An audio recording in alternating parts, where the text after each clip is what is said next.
Hi hello, నేను మీ మౌనిక. ఈరోజు మనం big boss day 23 and day 24 గురించి మాట్లాడుకోబోతున్నాం. అంటే నిన్నటి ఎపిసోడ్ రివ్యూ, అలాగే ఈరోజు రిలీజ్ అయిన ప్రోమోస్ గురించి. అయితే ఫస్ట్ ఈ ఎపిసోడ్ స్టార్ట్ చేసే ముందు మనము 3 మెయిన్ పర్సన్స్ గురించి మాట్లాడుకోబోతున్నాం. బికాజ్ వీళ్ళు గత 22 రోజులుగా ఎక్కువ పార్టిసిపేట్ చేయలేదు, కానీ నిన్నటి ఎపిసోడ్లో వాళ్ళలో ఉన్న ఫుల్ ఫైర్ మోడ్ని తీసుకొచ్చారు. ఫస్ట్లీ మనం ఈ ఎపిసోడ్ని ఒక 3 పర్సన్స్ గురించి అలాగే ఒక చిన్న డైలాగ్తో స్టార్ట్ చేద్దాం. So firstly, if you think I'm that capable, if you think I'm that strong, I'll take it as my compliment. ఇది దివ్య నిఖిత చెప్పిన డైలాగ్ నిన్నటి ఎపిసోడ్లో. నిన్న ఆమె చెప్పిన ఈ డైలాగ్ ప్రోమోలో చాలా ఫైర్ మోడ్గా, చాలా ఇంటెన్సివ్గా మనకు రిలీజ్ చేశారు. సో అదే ఇంటెన్సివ్, అదే హీట్ మోడ్ అనేది ఎపిసోడ్లో ఉందా అంటే ఎస్ ఉంది. తను అంత క్యాపబుల్గా, అంత స్ట్రాంగ్గా ఆడుతుంది.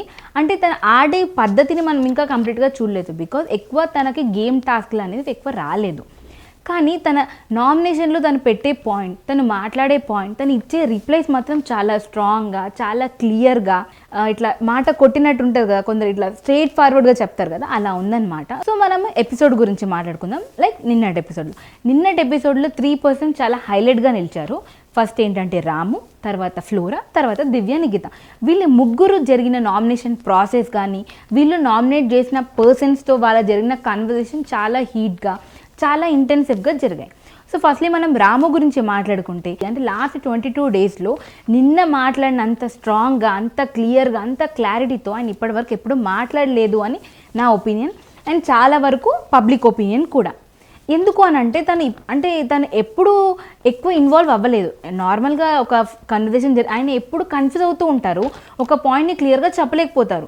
చాలా వరకు అందరికి ఇదే దాని మీద కంప్లైంట్ ఉండే. ఆయన ఒక పాయింట్ మీద స్టాండ్ తీసుకోరు, ఒక చోట ఒకలా చెప్తారు, ఒక చోట ఇంకోలా చెప్తారు అనేది అందరి పాయింట్ ఆఫ్ వ్యూ. కానీ నిన్నటి ఎపిసోడ్లో మాత్రం చాలా క్లియర్గా తన పాయింట్ ఏంటి చెప్పిండ్రు. ఆయన చెప్తుంటే ఈయన వినడం, ఇది చాలా క్లియర్గా, ఆయనలో ఉన్న ఇంకొక సైట్ చాలా వరకు అందరికీ తెలిసింది అని చెప్పేసి అనుకోవచ్చు. సో నిన్న రాము 2 పర్సన్స్ని నామినేట్ చేశారు. సో వాళ్ళ టీంతో డిస్కస్ చేసి రాము 2ని నామినేట్ చేశారు, లైక్ హరీష్ అండ్ సంజన.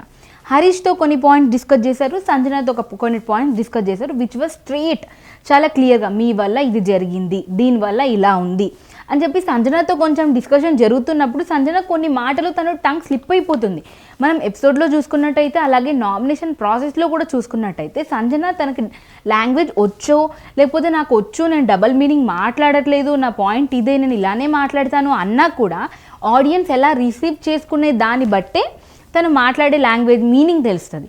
తను నిన్నటి ఎపిసోడ్లో రాముతోటి నువ్వు ఎక్కడి నుండి వచ్చావో నాకు తెలుసు అని అన్నింది. అంటే అది ఇప్పుడు ఒక హీట్ ఆర్గ్యుమెంట్ జరుగుతుంది, మీకు నాకు జరుగుతున్నప్పుడు నువ్వు ఎక్కడి నుండి వచ్చావు నాకు తెలుసు అని అంటే, నువ్వు కోపం లేకుండా నువ్వు చాలా పీస్ఫుల్ ప్లేస్ నుండి వచ్చినావు అనే మీనింగ్ మాత్రం ఎవరికి రాదు. ఆ పాయింట్లో ఎవరి మైండ్లో ఆ పాయింట్ అనేది తట్టదు. సో సంజన నువ్వు ఏ ప్లేస్ నుండి వచ్చావు అనేసరికి అందరికీ తన పొజిషన్, తన బర్త్ ఆఫ్ ప్లేస్, తను ఎక్కడి నుంచి వచ్చారనే పాయింట్కే వెళ్ళిపోతుంది. కానీ తను ఈ స్టేట్ ఆఫ్ మైండ్ నుంచి వచ్చాడు, ఈ ప్లేస్ నుంచి, ఈ పీస్ ఆఫ్ మైండ్ లేకపోతే ఇంత కామ్నెస్ నుండి వచ్చాడు అనేది ఎవ్వరికీ అర్థం కాదు. తను రెక్టిఫై చేసుకుంటుంది, లైక్ నేను అలా అనలేదు, నాకు డబుల్ మీనింగ్, త్రిబుల్ మీనింగ్ మాట్లాడడం రాదు అని అన్నా కూడా ఆ ఆమె పాస్ చేసే స్టేట్మెంట్స్ చాలా రాంగ్. ఒక హీట్ ఆర్గ్యుమెంట్లో మనం చాలా జాగ్రత్తగా ఒక పాయింట్ని పెడుతున్నాము, ఒక పాయింట్ని అంటున్నామంటే you have to think so you have to think twice అనమాట. ఎందుకు అని అంటే నువ్వు హీట్ ఆర్గ్యుమెంట్, నీకు మాట్లాడే వే ఆఫ్ కన్వర్జేషన్ చాలా హీట్గా జరుగుతున్నప్పుడు నీ ఆలోచించే ప్రాసెస్ని చాలా కామ్గా ఆలోచించాలి. నువ్వు వర్డ్స్ అనేసినాక దానికి రివర్స్గా వేరే కామ్ ఎక్స్ప్లెనేషన్ ఇచ్చినా కూడా వర్కౌట్ అవ్వదు.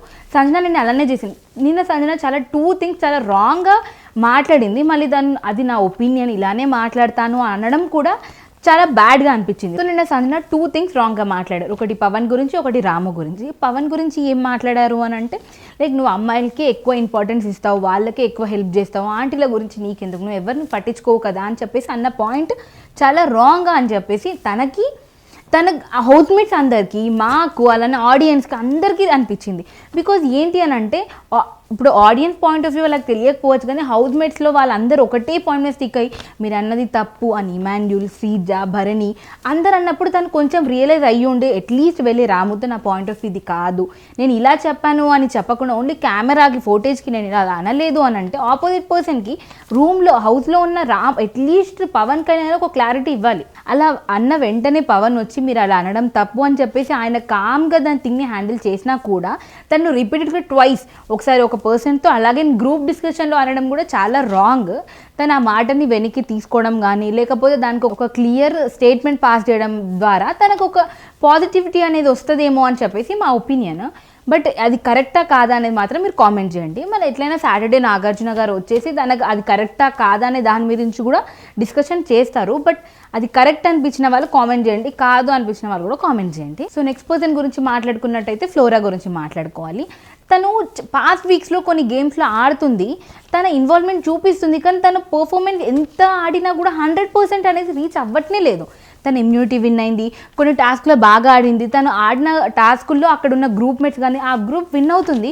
బట్ ఏంటంటే తన ఎఫర్ట్స్ 100% పెడుతున్నట్టు ఎవరికీ అనిపించట్లేదు. హౌస్లో ఉన్న వాళ్ళకి కనిపించట్లేదు, ఆడియన్స్ కనిపించట్లేదు, ఎవరు కనిపించట్లేదు.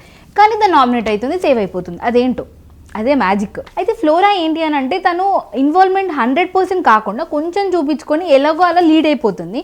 దానివల్ల తనకి ఏంటి అంటే తన ఎఫర్ట్స్ 100% పెట్టట్లేదు అనే ఒపీనియన్ తనకి, తన హౌస్ మేట్స్కి, మనకు వస్తుంది.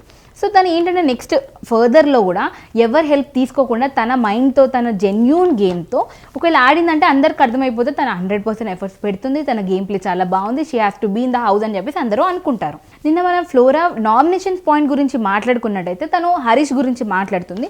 లైక్ ఆయన ఫ్రెండ్షిప్ గురించి, తను ఆ హరీష్ చిన్న థింగ్ని కూడా కొంచెం కాంప్లికేటెడ్గా ఈవిల్ మైండ్తో చేస్తున్నారు అన్నట్టు మాట్లాడింది. మళ్ళీ మీరు నన్ను బెదిరిస్తారా, నన్ను థ్రెటన్ చేస్తారా అనే పాయింట్ని కూడా తను ఇంక్లూడ్ చేసింది.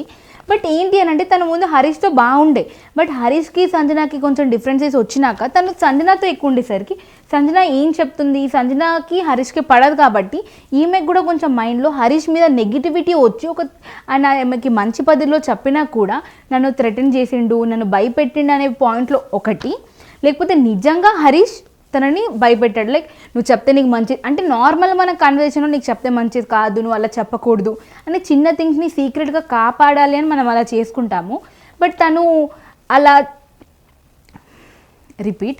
సో హరీష్ అలా చెప్పుండొచ్చు, లేకపోతే తను నిజంగానే థ్రెటన్గా ఫీల్ చేయించవచ్చు. ఓన్లీ 2 కాన్సిక్వెన్సెస్ ఉన్నాయి. సో అది మనకు నెక్స్ట్ వీకెండ్లో నాగార్జున గారు వచ్చినాక ఆ సినారియో మనకు చూపించినాక విల్ గెట్ నువ్వు అది కరెక్టా కాదు, అది నిజంగా జరిగిందా, లేకపోతే ఒక చిన్న కాన్వర్సేషన్ని తను అలా పర్సనల్గా హర్ట్ అయ్యి అలా పాయింట్ని రేజ్ చేసిందా అనేది కూడా మనం మాట్లాడుకోవచ్చు. అండ్ నెక్స్ట్ మనం మాట్లాడుకోవాల్సిన థర్డ్ పర్సన్ దివ్య నిఖిత. తను గేమ్ ప్లే ఎక్కువ ఆడుతుందో లేదో తెలియదు, కానీ తన రిసీవింగ్ ప్రాసెస్ చాలా బాగుంది. ఒక పర్సన్ నామినేట్ చేస్తే కొందరు గట్టిగా అరవడం, నువ్వు ఈ చిన్నదానికి నన్ను నామినేట్ చేసినావా ఇదా అనే దాని గురించి కాకుండా ఒక if you are giving a genuine complaint, genuine point, నేను దాన్ని యాక్సెప్ట్ చేస్తా, నేను దాని గురించి ఫైట్ చేస్తా, నేను ఎవరు ఏడ్చినా బిగ్ బాస్లో ఎవరు ఏడ్చినా నేను ఏడవను అది ఇది అని అంటే అది కొంచెం over confident above the belt అనిపిస్తుంది. ఎందుకనంటే big boss is all about emotions. ఒక పర్సన్తో మనకు అయ్యే బాండింగ్ గురించి, వాళ్ళతో మనము కన్వర్సేషన్ మాట్లాడడం, అలాంటి షోలో నేను ఏడవను అంటే ఇట్స్ అప్ టు హర్. తను ఒకవేళ ఒక పర్సన్తో ఎమోషనల్గా కనెక్ట్ అవ్వడం అలాంటి ఫ్లోలో ఒక థింగ్ జరగవచ్చు, లేకపోతే లేదు. బట్ తను ముందే పర్సనల్ స్టేట్మెంట్స్ పాస్ చేయడం, మీరందరూ ఏడవచ్చు కానీ నేను ఏడవకపోవడం అనేది మాత్రం which is not at all correct. తన పాయింట్ ఏంటో తను చెప్తే చాలు, ఇంకా ఎక్కువ బియాండ్లో చెప్పే అవసరం తనకు లేదు. నిన్న కూడా తనకు ఆ పాయింట్ చెప్పే అవసరం లేకుండే, బట్ నామినేషన్లో హీట్ ఆఫ్ ది ప్రాసెస్లో తను చెప్పింది ఇట్స్ ఓకే. బట్ బియాండ్ వెళ్ళకుండా తన స్టేబుల్గా తన గేమ్ ఆడితే షీ కెన్ సర్వైవ్ మోర్ అనమాట. నిన్న జరిగిన నామినేషన్ ప్రాసెస్లో వీళ్ళు మాత్రం చాలా కొంచెం ఎక్కువ హీట్, ఎక్కువ అగ్రెసివ్గా మాట్లాడినట్టు అనిపించింది. హరీష్ అండ్ తనుజ కన్వర్సేషన్ కూడా చాలా హీట్గా జరిగింది, but which is very unnecessary. తనని టార్గెట్ చేయడం, మీరు సెల్ఫ్ డబ్బా కొట్టుకోవడం అది ఇది అని ఇద్దరు మాట్లాడుకున్నారు, బట్ అది అనవసరమైన టాపిక్. వాళ్ళు నామినేట్ చేసుకోలేదు.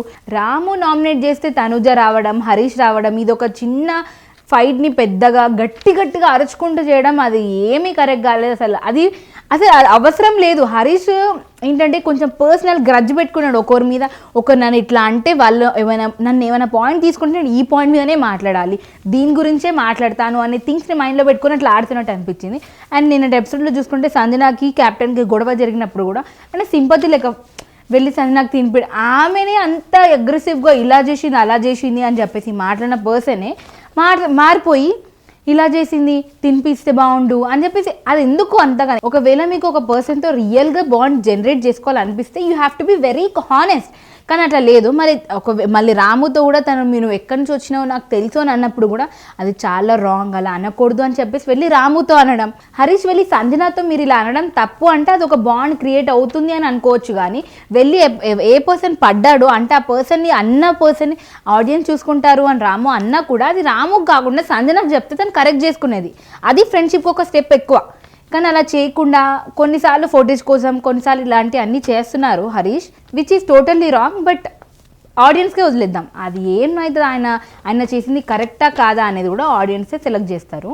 సో మనం ఇప్పుడు ఎపిసోడ్ రివ్యూ గురించి మాట్లాడుకున్నాం, ఇప్పుడు ప్రోమో గురించి మాట్లాడుకుందాం. సో మనం ఫస్ట్ ప్రోమో చూసుకున్నట్టయితే ప్రోమో చాలా ఇంటెన్సివ్గా చాలా బాగా ప్లాన్ చేస్తారు బిగ్ బాస్ ఏంటంటే ఇది గోల్డెన్ ఆపర్చునిటీ, మీకు ఇది ఒక లగ్జరీ టాస్క్ అన్నట్టుగా ప్రోమో క్రియేట్ చేశారు. ఆ గేమ్ కూడా అలానే ఉంది. బట్ ఇక్కడ ఏంటి అంటే ప్రోమో మనం చూసుకున్నట్టయితే పవన్లో ఒక సపరేట్ యాంగిల్, పవన్ కళ్యాణ్ ఒక హీట్ ఆఫ్ ది యాంగిల్ ఉంటుంది కదా, ఒక అగ్రెసివ్ యాంగిల్, అది మనం అందులో కనిపించవచ్చు.